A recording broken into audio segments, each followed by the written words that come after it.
ആണ്ടവരുടെ നാമം മേമപ്പെടുമാറാകട്ടെ. ആണ്ടവർ നമുക്ക് പിന്നെ ഒരു 10 ദിവസം നൽകിയിരിക്കെ അവൻ്റെ നാമത്തിനെ നമ്മെ സ്തുതിക്കാം. അവൻ ചെയ്ത ഉപകാരങ്ങളെ നമുക്ക് ഓർക്കാം. അവനോട് അവൻ്റെ അനുഗ്രഹം നിങ്ങൾക്ക് വരുമാറാകട്ടെ. ഇന്ന് നമ്മുടെ ബൈബിൾ സ്റ്റഡിയിൽ എപ്പിസോഡ് 117 താൻ നമ്മൾ പഠിക്കുന്നത്. 117 അതിൽ ഫിലിപ്പ് ലേഖനം 2:25 വാക്യം താൻ നമ്മൾ വാസിക്കുന്നത്. ഫിലിപ്പ് ലേഖനം 2:25. നേരത്തെ ഞാൻ നിങ്ങളോട് പേശിയാച്ച് 25 അത് ഞാൻ കൊഞ്ചം കൂടെ ഒന്ന് പോയിട്ട് നമുക്ക് 26 നമുക്ക് കിളമ്പിടാം. 25 എന്നാ சொல்லுது? എന്നാൽ എൻ്റെ സഹോദരനും കൂട്ടുവേലക്കാരനും സഹപഠനും നിങ്ങളുടെ ദൂതനും എൻ്റെ ബുദ്ധിമുട്ടിന് ശുശ്രൂഷിച്ചവനുമായ എപ്പഫ്രോദിത്തുസിനെ നിങ്ങളുടെ അടുക്കൽ വരുന്നത് ആവശ്യമെന്ന് എനിക്ക് തോന്നി. ഇങ്ങനെ നമ്മൾ വാസിക്കുന്നത് അപ്പോസ്തലനായ പൗലോസ് ഒരു വിശ്വാസിയെപ്പറ്റി അവൻ്റെ നാല് ക്യാരക്ടറെ പറ്റി ഇങ്ങനെ சொல்லுது, அல்ல 4 സ്വഭാവത്തെ പറ്റി சொல்லுது, അതല്ലെങ്കിൽ 4 സ്ഥാനത്തെ പറ്റി ഇങ്ങനെ சொல்லுது. അപ്പോസ്തലനായ പൗലോസ് சொல்லுது, എൻ്റെ കൂട്ടുവിശ്വാസികർ, അതായത് എൻ്റെ വിശ്വാസി അല്ലെങ്കിൽ വിശ്വാസിയായ ഒരാൾ ആരൊക്കെ താൻ? അവൻ എൻ്റെ സഹോദരൻ. ആദ്യം വിശ്വാസി ആകുമ്പോൾ അവൻ എൻ്റെ സഹോദരനായി. 1. 2 അത് നമ്മൾ പിന്നെ വായിക്കുന്ന അവൻ കൂട്ടുവേലക്കാരൻ. അതായത് അപ്പോസ്തലനായ പൗലോസിന്റെ കൂടെ വേല ചെയ്യുവാൻ തക്കോണം അവൻ റെഡിയായിരിക്കെ. അതായത് അവൻ കൂട്ടുവേലക്കാരൻ, അതായത് അവൻ്റെ കൂടെ വേല ചെയ്യുന്ന. അതായത് നമുക്ക് എല്ലാവർക്കും എന്നാ വേണം? നമ്മൾ ആണ്ടവരുടെ വേല ചെയ്യേണ്ടത് വളരെ ആവശ്യം താൻ. അത് നമുക്ക് മാറ്റിക്കൂടാ. അതുകൊണ്ട് താൻ അപ്പോസ്തലനായ പൗലോസ് சொல்லுது, ഈ എപ്പഫ്രോദിത്തുസ് അവൻ എൻ്റെ കൂട്ടുവേലക്കാരൻ. അതായത് എൻ്റെ ഒപ്പം നിന്ന് ആണ്ടവരുടെ വേല ചെയ്യുന്നു. അതായത് നമ്മുടെ വേല, നമ്മൾ വിശ്വാസിയായാൽ അടുത്ത സമയം നമ്മൾ വേല ചെയ്യുന്നവർ ആയിരിക്കണം, കൂട്ടുവേലക്കാരൻ. അത് കഴിഞ്ഞിട്ട് എൻ്റെ സഹപഠൻ, അതായത് എൻ്റെ കൂടെ, മൂന്നാമത്തേത് എൻ്റെ സഹപഠൻ, എൻ്റെ കൂടെ ഒപ്പം നിന്ന് യുദ്ധം പണ്ണുവാൻ വേണ്ടി, അതായത് യുദ്ധം ചെയ്യും വാര്യറായിട്ട് നിൽക്കുവാൻ തക്കോണം ആണ്ടവരുടെ പുത്രന്മാർ താൻ നിൽക്കും. അത് ആണ്ടവരുടെ പുത്രന്മാർ ആണ്ടവർക്ക് വേണ്ടി യുദ്ധം ചെയ്യാൻ വേണ്ടി നിൽക്കുക. എങ്കിൽ സഹപഠൻ എന്ന് പറഞ്ഞാൽ ഞാൻ ഈ വിശ്വാസിയായവൻ, അവൻ്റെ കൂട്ടുവേലക്കാരൻ മറ്റുമല്ല, അവൻ എൻ്റെ സഹപഠൻ. ഞാൻ യുദ്ധം ചെയ്യാൻ വേണ്ടി, ആണ്ടവർക്ക് വേണ്ടി യുദ്ധം ചെയ്യാൻ വേണ്ടി ഞാൻ പോകുമ്പോൾ അവൻ എൻ്റെ കൂടെ യുദ്ധത്തിന് വേണ്ടി അവൻ റെഡിയാണ്. അങ്ങനെ യുദ്ധം ചെയ്യുവാൻ തക്കോണം. അതായത് ആരോട് യുദ്ധം ചെയ്യാൻ? മനുഷ്യരോടല്ല യുദ്ധം ചെയ്യുന്നത്. ആരോട് യുദ്ധം ചെയ്യുന്നത്? പിശാചിനോട് താൻ യുദ്ധം ചെയ്യുന്നത്. അതായത് പിശാചിനോട് യുദ്ധം ചെയ്യുവാൻ ഒരു ഭടനായിട്ട്, അല്ലെങ്കിൽ ഒരു മിലിറ്ററി മാനായിട്ട്, അല്ലെങ്കിൽ യുദ്ധം ചെയ്യുവാൻ തക്കോണം ഒരു ദാസനായിട്ട്, ദാസൻ എന്ന് നമുക്ക് യുദ്ധം ചെയ്യുന്നവൻ, അവൻ ഒരു ക്യാപ്റ്റൻ പോലെ അവനും യുദ്ധം ചെയ്യാൻ വേണ്ടി എൻ്റെ കൂടെ വന്നിരിക്കെ അവൻ്റെ 3-ാമത്തെ സ്ഥാനം. 4-ാമത്തെ സ്ഥാനം നമ്മൾ ഇങ്ങനെ വാസിക്കുമ്പോൾ എൻ്റെ ബുദ്ധിമുട്ടിനെ ശുശ്രൂഷിച്ചവനുമായ അവൻ എൻ്റെ ബുദ്ധിമുട്ടിനെ ശുശ്രൂഷിച്ചവൻ. അതായത് എനിക്ക് ബുദ്ധിമുട്ട് വന്നപ്പോൾ അവൻ എന്നെ ശുശ്രൂഷിച്ച. അതായത് നേസം ഉണ്ടെങ്കിൽ മറ്റും താൻ നമുക്ക് മറ്റുള്ളവരെ നമുക്ക് യുദ്ധം അവരെ നേസിക്കാൻ പറ്റും. ഇங்கே അപ്പോസ്തലനായ പൗലോസ് சொல்லுது, എപ്പഫ്രോദിത്തുസ് അവൻ എന്നാ சொல்லுது? അവൻ എനിക്ക് വേണ്ടി ശുശ്രൂഷ ചെയ്യുന്നവൻ. അതായത് അത് ശുശ്രൂഷ അത് വിലയ്ക്ക് വാങ്ങിയതല്ല. അത് അല്ലെങ്കിൽ അത് അവൻ ചൊല്ലിയിട്ടല്ല. അത് നേസത്തിൽ ചെയ്യുന്ന വേല താൻ. അതായത് ശുശ്രൂഷ ചെയ്യുവാൻ. അതായത് ഇപ്പം നിങ്ങൾ വിചാരിച്ചിട്ട് എൻ്റെ മകൾ അല്ലെങ്കിൽ എൻ്റെ മകൻ എനിക്ക് വേണ്ടി ശുശ്രൂഷ ചെയ്യുന്നത് എപ്പോഴും ചെയ്യും? ഞാൻ അവനോട് കൽപ്പിച്ചിട്ടല്ല അവൻ ചെയ്യുന്നത്, എന്നോട് നേസം ഉണ്ടായിട്ട് താൻ. അതായത് ഇതെൻ്റെ തകപ്പനായതുകൊണ്ട് എനിക്ക് എൻ്റെ അപ്പായെ പാക്കണം. ഇത് എൻ്റെ കടമ താൻ. ഇത് എൻ്റെ കർത്തവ്യം താൻ. ഇത് ഞാൻ പണ്ണണം. അത് എന്തുകൊണ്ട് താൻ? അത് നേസമുണ്ടെങ്കിൽ മറ്റുംதான் അത് ചെയ്യാൻ പറ്റും, അല്ലെങ്കിൽ ചെയ്യാൻ പറ്റത്തില്ല. ഇங்கே നമ്മൾ பார்ക്കുന്നത് என்னது നമ്മൾ பார்ക്കുന്നത് இங்கே அப்போஸ்தலனாയ பவுலோஸ் என்ன சொல்லுது, എപ്പാഫ്രോദീസിനെ അവന് എനിക്ക് ശുശ്രൂഷ എൻ്റെ രോഗത്തിൽ, എൻ്റെ പ്രയാസത്തിൽ, എൻ്റെ ദുഃഖത്തിൽ എൻ്റെ കൂടെ നിന്ന് എന്നെ സേവിക്കുകയും എൻ്റെ കൂടെ നിന്ന് എനിക്ക് സഹകരിക്കുകയും എൻ്റെ കൂടെ ഒരു സഹപഠനായിട്ട് നിന്ന് എൻ്റെ കൂടെ എൻ്റെ ഒരു കൂട്ടുവേലക്കാരനായി നിന്ന് എൻ്റെ കൂടെ എൻ്റെ സഹോദരൻ, ആ സഹോദരൻ എനിക്ക് ശുശ്രൂഷ ചെയ്യുന്ന ഒരു എൻ്റെ സഹോദരൻ എന്ന് ഇங்கே சொல்லு. കാരണം இங்கே விசுவாசிகளுக்கு என்ன இருக்கே, நேசம் இருக்கே, ஆடு நேசம் இருக்கே. ஆண்டவராய் യേശു ക്രിസ്തുവിൻ്റെ നേസം നമ്മൾ ഇരിക്കെ കൊണ്ട് നമ്മൾ എന്നാ പറ്റും, നമ്മളെ തന്നെ നമ്മൾ താഴ്ത്തി നമ്മൾ സേവ ചെയ്യും. അതുകൊണ്ട് അത് തന്നെ നമ്മൾ വാസിക്കും. നമ്മൾ സുവിശേഷത്തിൽ എന്നാ വാസിക്കുന്നത്, ആണ്ടവരായ യേശു ക്രിസ്തു തൻ്റെ ശിഷ്യന്മാരുടെ കാലുകളെ കഴുകി എന്ന് വാസിച്ച്.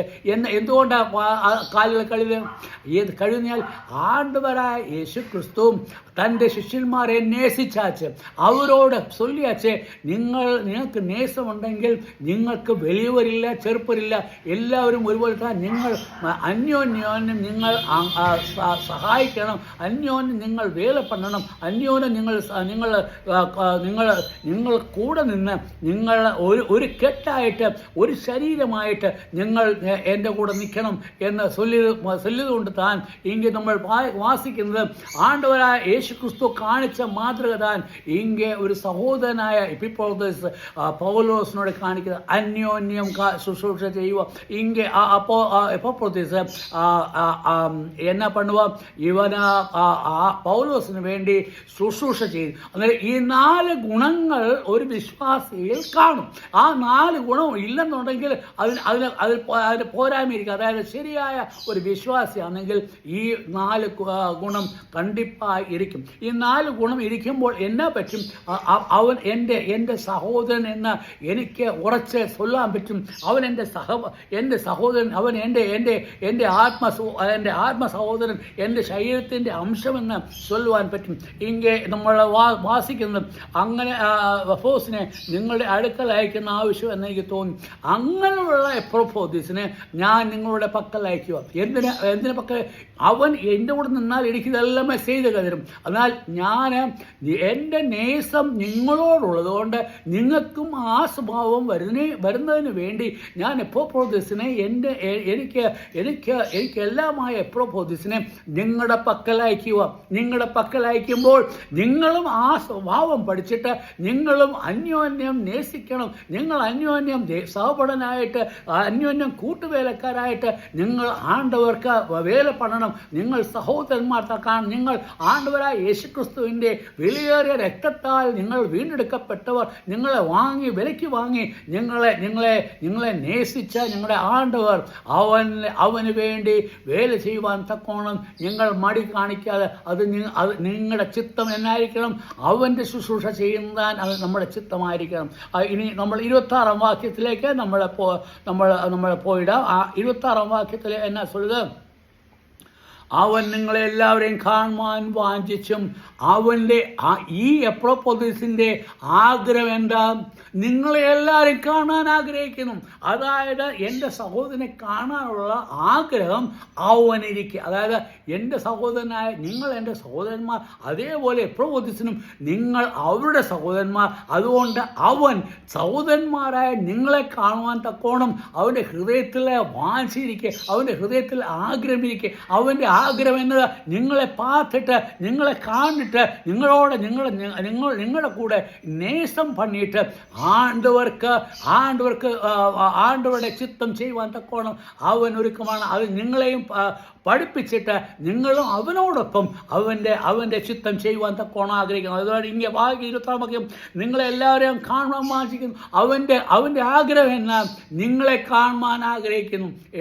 അതായത് നമ്മുടെ ഒരു ശരീരത്തിൻ്റെ അംഗമായിരിക്കുമ്പോൾ എൻ്റെ കൈക്ക്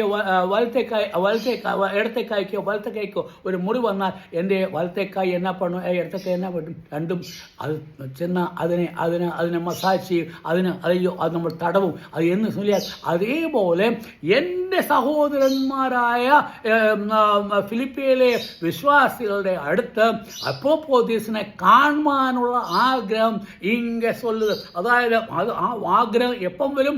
നിങ്ങൾ സഹോദരന്മാരായ ആണ്ടവരുടെ നേസം ഞങ്ങൾ ഇരുന്നാൽ മാത്രമേ നിങ്ങൾക്ക് അങ്ങനെ ചെയ്യാൻ പറ്റത്തുള്ളൂ. അങ്ങനെ ചെയ്യുമ്പോൾ തന്നെ അതുതാൻ നിങ്ങൾ കാണിക്കുന്ന ആണ്ടവരുടെ നേസമാണ് അത് നമ്മൾ കാണിക്കുന്നത്. ഇങ്ങനെ നമ്മൾ വാസിക്കുന്നത്, താൻ ദീനമായി കിടന്നു എന്ന് നിങ്ങൾ കേട്ടതുകൊണ്ട് വ്യസനിച്ചിരുന്നു. താൻ ദീനമായി കിടന്നു എന്ന് നിങ്ങൾ കേട്ടതുകൊണ്ട് വ്യസനിച്ചിരുന്നു.